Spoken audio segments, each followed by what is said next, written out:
J'ai vu Mission Impossible Dead Reckoning partie 1.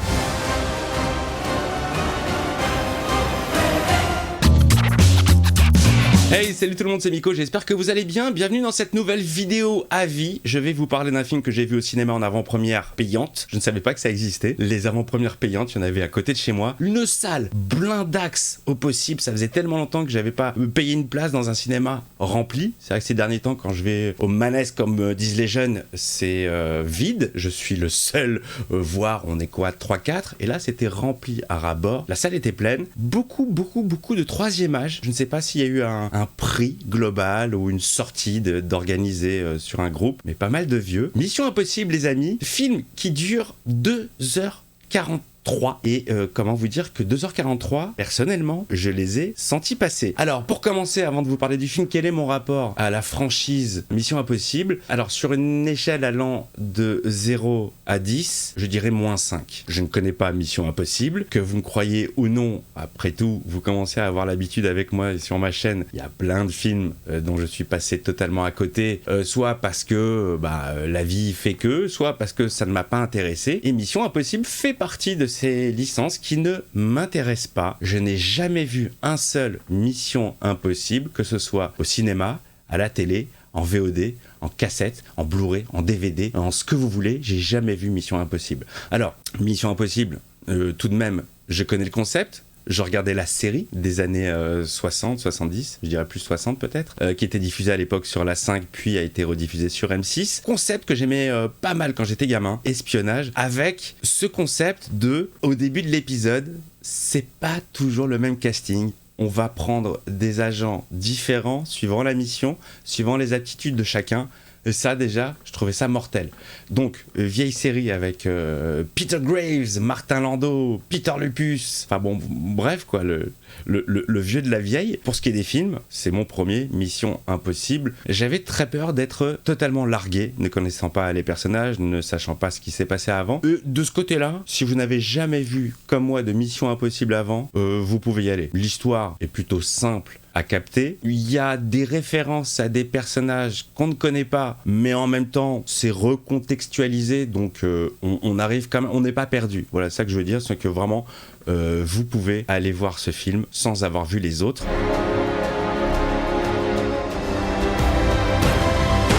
Alors, que raconte ce film? Le pitch est d'une simplicité, les amis. Tout le monde est à la recherche d'une clé. Voilà.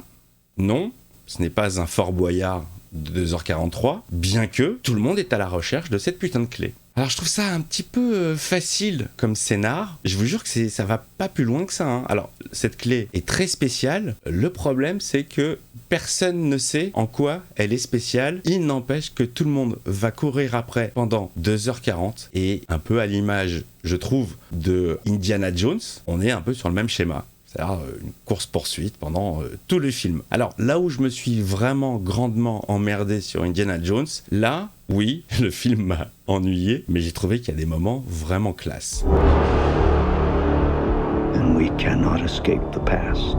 Beaucoup donc comme je vous l'ai dit, de course-poursuite, mais des courses-poursuites ultra bien géré, notamment une course-poursuite en voiture, avec plein de plans, ce que j'appelle des plans GoPro, c'est-à-dire la caméra fixée sur la voiture, et on te montre bien le visage des acteurs, donc c'est bien eux qui sont au volant.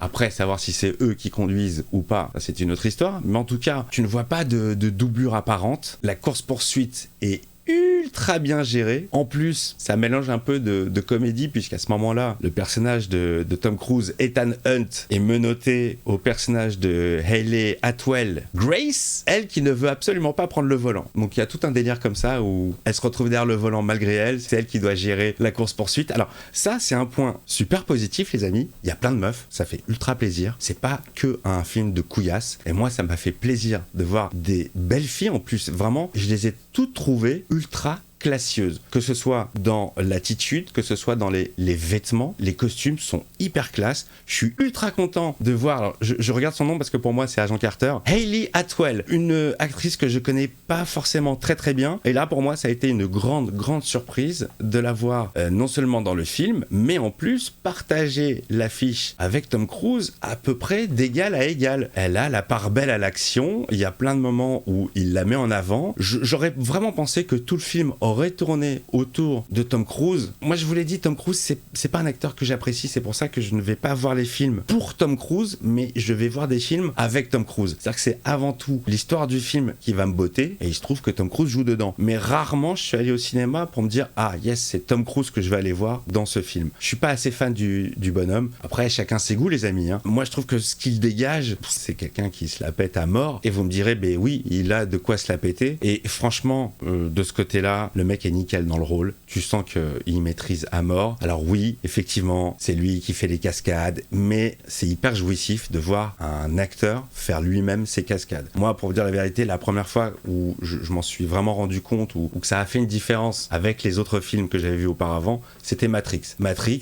Numéro 1 sorti en 99, que je cite très souvent parce que je pense que c'est mon film préféré. Les gens s'attendent à ce que je réponde Star Wars, Superman. Moi je dirais Matrix. Le premier Matrix pour moi c'est un film tellement parfait et que je le trouve toujours aussi nickel. J'adore ce movie, et c'est donc pour ce film que les comédiens avaient dû prendre 6 mois de cours intensifs de kung-fu, d'arts martiaux, pour que à l'écran ça ne soit pas des doublures mais que ce soit bien les acteurs qui se fight, et ça c'est très jouissif. Alors le seul souci c'est que oui, il y a la super charmée mortelle cascade à moto, mais bon bah voilà, ils l'ont vendu et survendu le truc. Toute la promotion du film, j'ai l'impression qu'elle tourne autour de cette cascade qui arrive en fin de film, mais qui est quand même teasée dès le générique de début. Donc je trouve ça ultra dommage, parce que du coup quand tu la vois, tu dis ouais putain elle est chouette, mais je l'ai vue en fait. Alors oui, je la vois là sur un grand écran, mais je l'ai vue.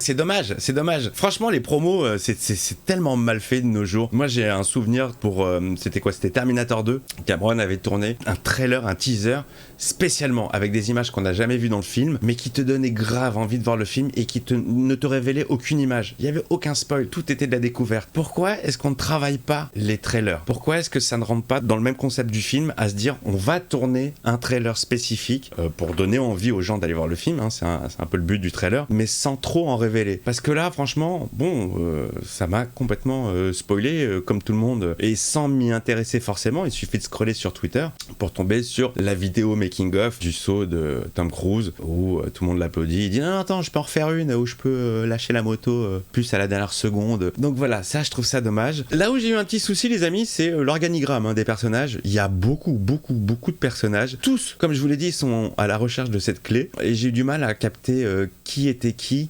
travaillait pour qui trompait qui. Là, c'était un petit peu confusant pour moi. Alors, la trame principale du film, le grand méchant, et je pense pas révéler quoi que ce soit, parce que j'imagine que ça doit être dans la bande-annonce. Si ça n'est pas le cas, excusez-moi d'avance, mais bon, c'est pas non plus une grande révélation. C'est une intelligence artificielle. Alors, sachant que le film a été tourné il y a quand même quelques années, à l'époque du Covid, anticiper sur ce thème, je trouve que c'est très fort. C'est très très fort. Là où on a une expansion effectivement de l'intelligence artificielle à tous les niveaux, c'est assez visionnaire d'avoir tablé sur ça, et c'est plutôt intéressant. Maintenant, je vous ai dit, voilà, le pitch est simple.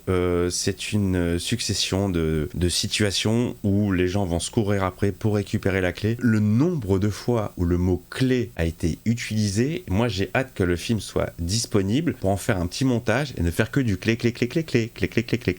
Voilà, il manquait plus que Passepartout, et oui, on était dans Fort Boyard. Alors il y a une première partie ultra intéressante, j'ai trouvé dans un aéroport. Je trouvais ça ultra bien foutu. Des courses-poursuites, plein de paysages ultra variés, de villes différentes, plusieurs villes en Italie, il y a vraiment ça se balade pas mal, et ça c'est plutôt agréable. Et une grosse scène finale d'action qui se passe dans un train, je l'ai adoré. Franchement, j'ai trouvé ultra bien exécuté, mais j'ai pas pu m'empêcher de penser à l'intro de Uncharted. C'est vraiment, je me souviens plus de quel épisode, mais il y a un épisode d'Uncharted qui commence exactement pareil. Je pense qu'ils se sont pas mal inspirés du jeu. Il y a Pomme Clémentieff qui joue dedans, notre Pomme nationale, et ça fait plaisir de la voir dans un film.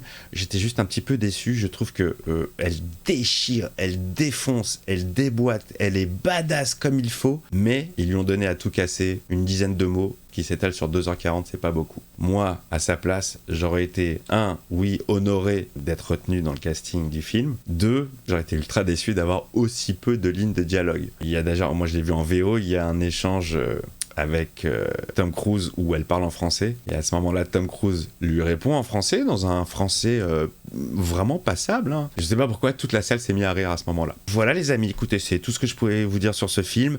Film qui, donc, c'est une première partie. Le sentiment de fin, tu dis putain, ouais, 2h43 pour un film qui ne se termine pas, un film qui va avoir une suite. Est-ce que vous n'auriez pas pu le compresser un petit peu? Vous savez, moi j'aime les choses qui sont bien rythmées. Alors le film est lent. Dans sa globalité, bon... Ouais, ça y est, je l'ai vu, mais je vous dis la vérité, dans 10 minutes, j'aurais complètement oublié. Je me suis concentré pour restituer ce que j'avais en tête pour vous, mais en vrai, je vais passer très vite à autre chose, et de là à me dire oui, il faut absolument que je voie la suite, en vrai, je m'en ouf. Si je la vois pas, il y aura pas mort d'homme. Voilà les amis. La musique, j'ai kiffé la musique. Le thème de Mission Impossible, ultra connu, récupéré déjà de la série de l'époque, retravaillé de plusieurs façons, beaucoup d'inspiration à la mémoire dans la peau, ça m'a aussi fait penser beaucoup à des zig dans Call of, beaucoup de violoncelle, pas mal la musique, pas mal. Bon écoutez, moi, à titre perso, bon, c'était sympa, voilà.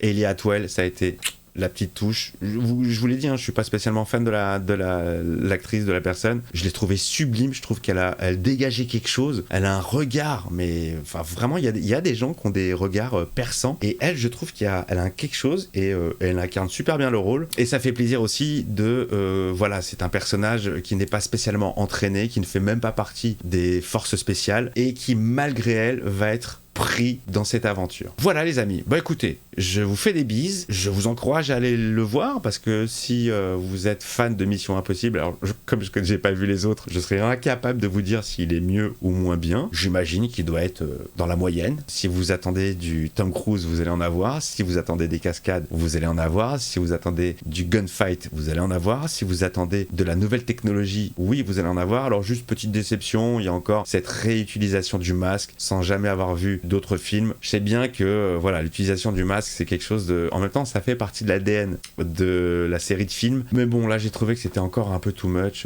Sans avoir vu les autres films, là, je me suis dit, oh là là, ils nous refont encore le coup du masque. Alors, si moi, j'ai pas vu les autres films, j'ai été saoulé par ça, vous, je sais pas. Voilà, les amis, bon, j'ai beaucoup parlé. Bah, je vous embrasse. Je vous dis à très vite, à très bientôt, pour de nouvelles vidéos, de nouveaux avis, de nouvelles premières séances TV ou ciné. Et d'ici là, bah, comme d'habitude, le petit commentaire, le pouce si cette vidéo vous a plu, et puis vous vous abonnez. Merci les amis, et je vous embrasse.